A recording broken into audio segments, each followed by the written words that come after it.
नमस्कार, capital TV का खास शो राहुल का अग्निपथ देख रहे हैं आप और मैं हूं आपके साथ परवीन। राहुल गांधी की भारत जोड़ो न्याय यात्रा यूपी होते हुए राजस्थान में एंट्री कर गई। धौलपुर में जनसभा को संबोधित करते हुए उन्होंने एक बार फिर पीएम मोदी और बीजेपी पर निशाना साधा। यहां भी प्रियंका गांधी वाड्रा उनके साथ थी, लेकिन कार्यक्रम की ज्यादातर कुर्सियां खाली थी। राजस्थान पहुंचते ही राहुल गांधी की अन्याय यात्रा पर 5 दिन का ब्रेक लग गया।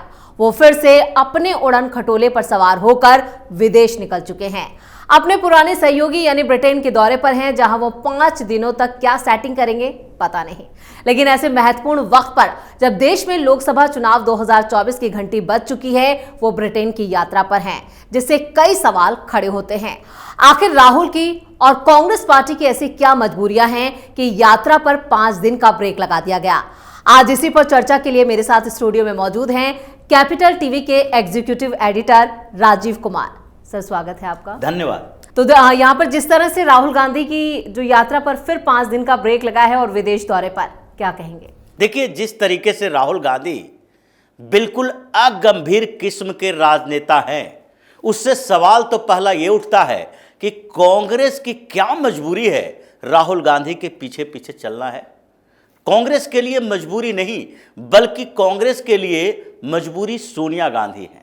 सोनिया गांधी ने प्रोजेक्ट किया अपने लाल को और पीछे छोड़ दिया अपनी बेटी प्रियंका वाड्रा को। जो प्रियंका वाड्रा अभी भी 2 दिन तक राहुल गांधी के साथ यात्रा में शामिल हुई। मतलब उत्तर प्रदेश में जब अंतिम दिन की यात्रा थी तो राहुल गांधी के साथ प्रियंका वाड्रा आई और फिर उसके बाद राजस्थान में जाकर वो फिर से अपने घर में चली गई। मतलब अगर राहुल गांधी विदेश दौरे पर है, कांग्रेस के काम और अपने काम, 2 तरह के काम राहुल गांधी के पास है। विदेश जाने के पीछे का मकसद क्या होता है वो आगे बताएंगे, लेकिन इस बीच 5 दिन तक यात्रा स्थगित क्यों की गई? क्या ये राहुल गांधी की यात्रा है? भारत जोड़ो न्याय यात्रा नाम दिया इसका। इसमें राहुल गांधी के नाम का जिक्र नहीं किया, लेकिन ये पूरी की पूरी यात्रा की फंडिंग कहां से हो रही है? ये कांग्रेस पार्टी से हो रही है। कांग्रेस ने पिछली बार जब भारत जोड़ो यात्रा राहुल गांधी ने की थी, उसका जो रिपोर्ट आई सामने, उसने जो ऑडिट रिपोर्ट सबमिट की है, उसमें 71 करोड़ रुपया भारत जोड़ो यात्रा जो पिछली बार हुई थी उसमें कांग्रेस ने खर्च किया था। 71 करोड़ रुपया राहुल गांधी ने खर्च नहीं किया, बल्कि कांग्रेस का खर्च हुआ, जिसमें कहा जा सकता है कि कांग्रेस का वो पैसा कुछ उद्योगपतियों का दिया हुआ हो, कुछ पैसा जो है कार्यकर्ताओं का है, नेताओं का है। लेकिन ये यात्रा जब कांग्रेस प्रायोजित कर रही है तो यह विशेष तौर पर राहुल गांधी के होने और न होने से क्यों रुकनी चाहिए? राहुल गांधी विदेश जा रहे हैं, प्रियंका वाड्रा विदेश नहीं जा रही है, मल्लिकार्जुन खड़गे विदेश नहीं जा रहे हैं, या फिर जिस राज्य में यह यात्रा चल रही है उस राज्य के स्टेट लीडरशिप विदेश नहीं जा रहा। सचिन पायलट हैं, अशोक गहलोत हैं। अगर राजस्थान में यात्रा करनी है, कंटिन्यू करो कि इस ब्रेक में राहुल गांधी इस यात्रा में शामिल नहीं होंगे 2 स्टेट में, क्योंकि राहुल गांधी के लिए बहुत जरूरी काम हो गया है। वो काम जिसको रोका नहीं जा सकता, क्योंकि उनको ब्रिटेन जाना ही है। कैम्ब्रिज में जाकर वो कौन सी बातें करेंगे ये तो आगे चर्चा करेंगे हम लोग। लेकिन मजबूरी कैसी है? कैसी मजबूरी कांग्रेस की कि राहुल गांधी नहीं है तो यात्रा नहीं होगी, स्थगित हो जाएगी। राहुल गांधी को थकान हो गई चलते चलते, तो 2 दिन का ब्रेक चाहिए, यात्रा रुक जाएगी। तो ये कौन सी यात्रा कर रहे हो तुम? राहुल यात्रा नाम दे दो, फिर भारत जोड़ो न्याय यात्रा कहने की क्या जरूरत है? इसको कांग्रेस किस आधार पर पैसा दे रही है? कांग्रेस को तो यह सोचना चाहिए कि एक व्यक्ति के लिए हम पूरी पार्टी की प्रॉपर्टी इसके नाम से कर दिए हैं। ऐसे ये गांधी नेहरू परिवार जो है, ये कांग्रेस की सारी प्रॉपर्टी अपने नाम ही करने वाली है। पहले तो नेशनल हेराल्ड मामला, नेशनल हेराल्ड की संपत्ति क्या थी? ये जो एजेएल की प्रॉपर्टी 5000 करोड़ रुपए की, और वो कोई सोनिया गांधी राहुल गांधी की प्रॉपर्टी नहीं थी, ये नेहरू खानदान की प्रॉपर्टी नहीं थी। लेकिन बताया क्या गया? इसके ऊपर लोन चल रहा है, कंपनी दिवालिया है, नवजीवन अखबार बंद हो गया है, नेशनल हेराल्ड अखबार बंद हो गया है, इसके पास पैसे नहीं है तो हम लोन देंगे। लोन कौन देगा? लोन देने के लिए एक फर्जी कंपनी बनाई गई, यंग इंडियन प्राइवेट लिमिटेड। ये कंपनी बनाई गई, इसमें डायरेक्टर बनाया गया। शेयर होल्डर कौन? शेयर होल्डर सोनिया और राहुल, ये दोनों मेजर शेयर होल्डर, यानी कि पूरी की पूरी कंपनी इन दोनों के नाम से कर दी गई। 24% शेयर सिर्फ दूसरे लोगों का, 76% शेयर मां बेटे का। और उसके बाद 5 लाख रुपया दिया गया, फिर टोटल 50 लाख रुपया दिया गया और 50 लाख में 5,000 करोड़ की संपत्ति हड़प ली गई।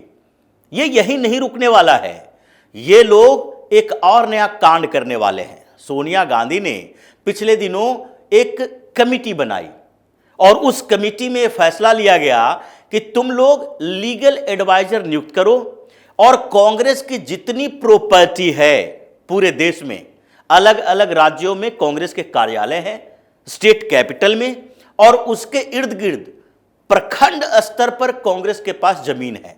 यह कहा जाता है और यह रिपोर्ट भी है कि अभी हिंदुस्तान का सबसे बड़ा जमींदार, जिसके पास सबसे ज्यादा जमीन है, प्रॉपर्टी है जमीन के आधार पर, वो है कांग्रेस पार्टी, क्योंकि लगातार सत्ता में रही।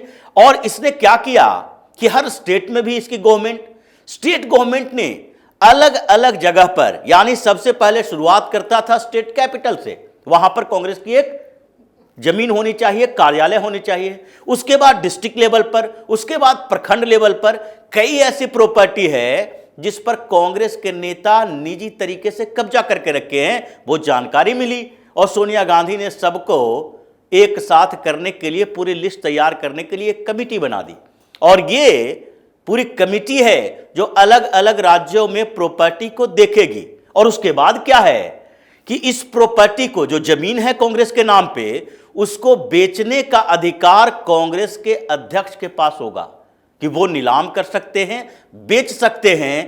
कांग्रेस के खाते में अगर पैसा नहीं है, कांग्रेस को लग रहा है कि फंड की जरूरत है, तो अपने इस प्रॉपर्टी को वो बेच सकती है। ये एक आधार बनाया गया कि जब मौका मिले इस प्रॉपर्टी को अलग अलग जगहों पर बेचो। करोड़ों अरबों की संपत्ति है और ये मां बेटा यहां से बैग भर के, थैला भर के विदेश भाग जाए। जो स्थितियां इसके अंदर है, तो इसी तरीके से ये जो विदेशी पार्टनर है और देश में जिस तरीके से राहुल गांधी कर रहे हैं कि राहुल गांधी विदेश गए, यहां पर यात्रा करने वाले कोई लोग नहीं हैं, तो इससे नाराजगी किसके अंदर है? सबसे पहली नाराजगी तो प्रियंका वाड्रा के अंदर है। और इसलिए प्रियंका वाड्रा उस तरीके से एक्टिव नहीं है जैसे कि 2019 में थी। 2019 में जब प्रियंका वाड्रा को लाया गया था राहुल गांधी के सहयोग करने के लिए, तो उस समय चुनाव के समय प्रियंका वाड्रा ने हर जगह रैलियां की थी, लेकिन उसके बाद धीरे धीरे इनएक्टिव होती गई। कुछ हार मिली और फिर वो सोचती है कि अगर हमारे ऊपर भी राहुल की तरह ठप्पा लग गया कि ये भी हारने वाली ही है, तो इसलिए वो पूरी यात्रा के दौरान किसी भी दूसरे स्टेट में नहीं गई, सीधे उत्तर प्रदेश में एक दिन के लिए, और अगले दिन राजस्थान तक जाके फिर चली गई घर। उसके बाद वो यात्रा में शामिल भी नहीं होगी। राजस्थान से मध्य प्रदेश जाते हुए हो सकता है कमलनाथ भी मध्य प्रदेश जाते हुए एग्जिट कर जाए, और वो भी राहुल गांधी की यात्रा का इंतजार कर रहे हैं कि जैसे ही मध्य प्रदेश में आए उसके बाद हम भारतीय जनता पार्टी की तरफ चले जाएं या फिर कांग्रेस छोड़ दें।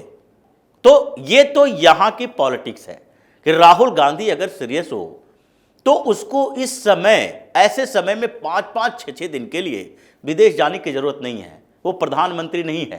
प्रधानमंत्री हो और कोई G10, G20 शिखर सम्मेलन हो, जाना मजबूरी है।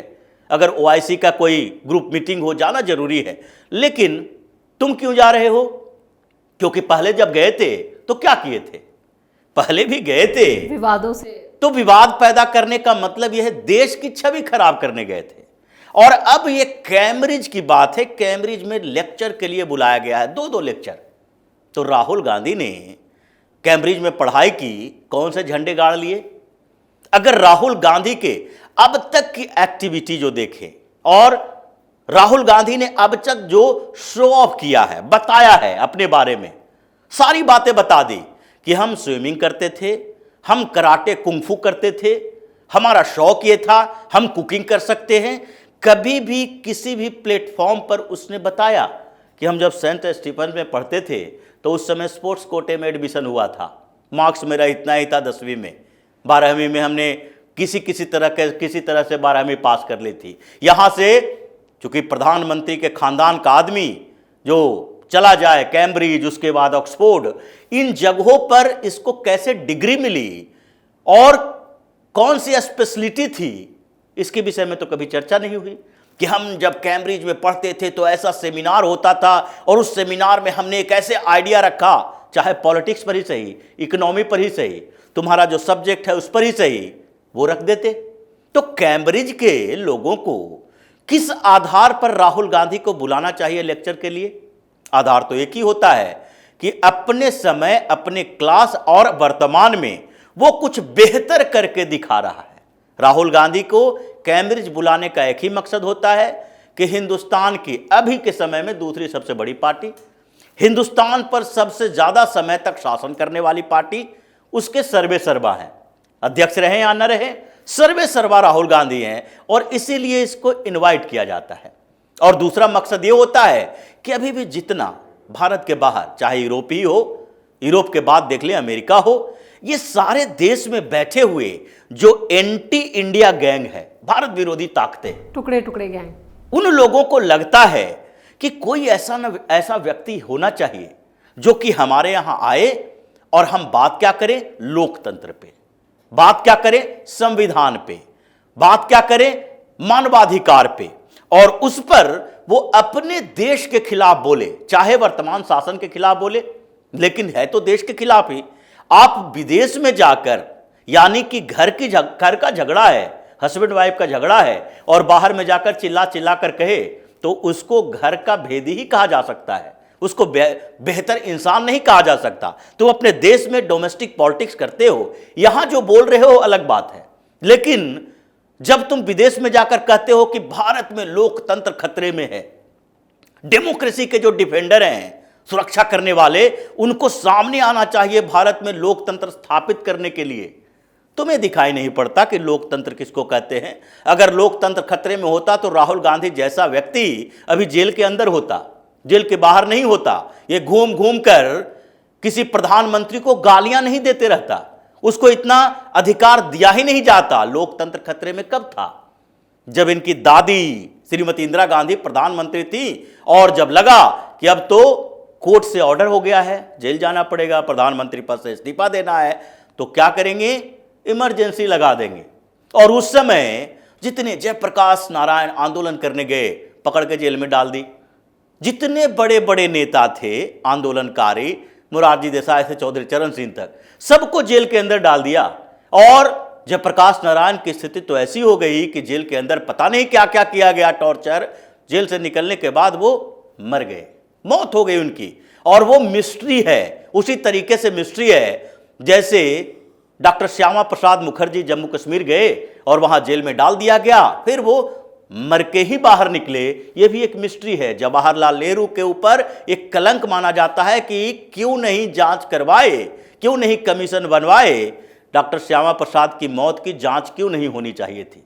ये पूरा का पूरा परिवार है जो लोकतंत्र का हत्यारा इनके घर में, संजय गांधी जैसा ऑटोक्रेट व्यक्ति इसके पार्टी में, और उसके बाद अभी लोकतंत्र की हत्या हो रही है, लोकतंत्र खतरे में है। और ये सारी बातें विदेशी धरती पर रहने वाले वो लोग, और ब्रिटेन खासकर, ब्रिटेन में अभी भी मानसिकता इस बात की है कि ये देश जिस पर हम शासन किए थे, ये हमारा गुलाम कंट्री है, और अगर वहां का कोई नेता, बड़ा नेता यहां आकर उस देश की स्थितियों के बारे में जानकारी ऐसी देता है जिससे उसकी बदनामी हो, तो उसको बार बार बुलाओ। ये सारे लोग ऐसे ही करते हैं। एक और डॉक्टर कौल आने वाली थी इंग्लैंड से, बेंगलुरु में उसकी बैठक थी, और वहां पर कांग्रेस की सरकार, इसने सेमिनार रखा था संविधान के पर चर्चा करने के लिए। वो ऐसी प्रोफेसर जिसने हमेशा भारत विरोधी बातें कही, पाकिस्तान के पक्ष में लिखा, 2-3 किताबें लिख चुकी है, और उसको ये लोग बुला रहा है कांग्रेस की सरकार वाले सेमिनार में। लेकिन बेंगलुरु एयरपोर्ट से उसको वापस भेज दिया गया कि यहां एंट्री नहीं होगी, अब वो देश नहीं है, व्यवस्थाएं बदल गई है, संभल जाओ। वही बात राहुल गांधी के लिए है। वहां जा रहा है सेटिंग करने के लिए। सेटिंग कैसी? ऐसी सेटिंग कि वहां से जाकर ये फर्जी किसान आंदोलन के लिए समर्थन जुटाएं, वहां पर हंगामा खड़ा करें। देखो हिंदुस्तान के अंदर किसानों को गोली मारा जा रहा है, ये ट्विटर पर लिख रहा है राहुल गांधी। तो वहां भी बोलेगा कि किसान जब आंदोलन के लिए जाते हैं तो उसके बाद गोली चला दी जाती है, ये क्रश किया जा रहा है, यहां जवानों को, किसानों को कोई अधिकार नहीं है। ये बदनाम करने की कोशिश है। और ऐसे ही आधार पर पिछली बार जब फर्जी किसान आंदोलन हुआ तो खालिस्तानी नेटवर्क फिर से जागृत हो गया। ये जो फिर से पंजाब के अंदर जो पूरे सड़क पर तांडव मचा रहा था एक खालिस्तानी तलवार ले लेके, ये किसान आंदोलन के समय पैसा आया और इन युवाओं को भ्रमित किया गया, उसी का असर था। और फिर यही कोशिश कर रहा है कि चुनाव से पहले हंगामा हो और फिर से विदेशी मीडिया में, क्योंकि ये विदेशी मीडिया से ज्यादा प्रेम करते हैं, इनको चाहिए कि न्यूयॉर्क टाइम्स में एक आर्टिकल छपे मोदी के खिलाफ और उसमें लिखा हो कि देखिए किसानों पर कैसे गोली चलाई जाती है हिंदुस्तान के अंदर, राहुल गांधी ने ऐसा कहा। राहुल गांधी के स्टेटमेंट से ही लिखे, लेकिन वो इन लोगों के लिए एक हथियार बनेगा। यहां पर हंगामा करेंगे। देखो न्यूयॉर्क टाइम्स ने ऐसा लिख दिया, ये यूके डेली ने लिख दिया ऐसा। ये सारे के सारे 10,000 20,000 सर्कुलेशन वाले अखबार जो यहां का एक टाइम्स ऑफ इंडिया के एक स्टेट के एडिशन के बराबर नहीं छपता है, लेकिन इन लोगों के लिए वही गुलामी मानसिकता है कि विदेशी अखबार है तब तो ये बहुत महत्वपूर्ण है। ये काम करने के लिए ही जा रहा है। और इसलिए अगर इस बीच यात्रा को स्थगित कर दिया गया, ये कांग्रेस की वो मजबूरी है जिसके आधार पर कांग्रेस बर्बाद हो रही है। और राहुल गांधी जो फिर से विदेश जा रहा है, एक और भारतीय जनता पार्टी के लिए कुछ हथियार लेकर आएगा कि यहां पर आए और फिर से राहुल गांधी के खिलाफ बात होने लगे कि देखो ये देशद्रोही है, वहां जाकर वैसी बातें करता है। कुल मिलाकर सुर्खियों में आने की एक लालसा और उसी के साथ कई मुद्दों के साथ ये रवाना जरूर हुए हैं। और इस तमाम बातचीत के लिए और जानकारी के लिए आपका बहुत बहुत धन्यवाद। धन्यवाद। तो जब राहुल विदेश यात्रा पर होते हैं तो ये यात्रा विवादों में जरूर आ जाती है, और इस बार भी राहुल अपनी इस यात्रा से क्या नया विवाद जोड़ते हैं ये देखना दिलचस्प होगा। वीडियो कैसा लगा नीचे कमेंट बॉक्स में अपनी राय जरूर दें। वीडियो को लाइक करें और कैपिटल टीवी को सब्सक्राइब करें। नमस्कार।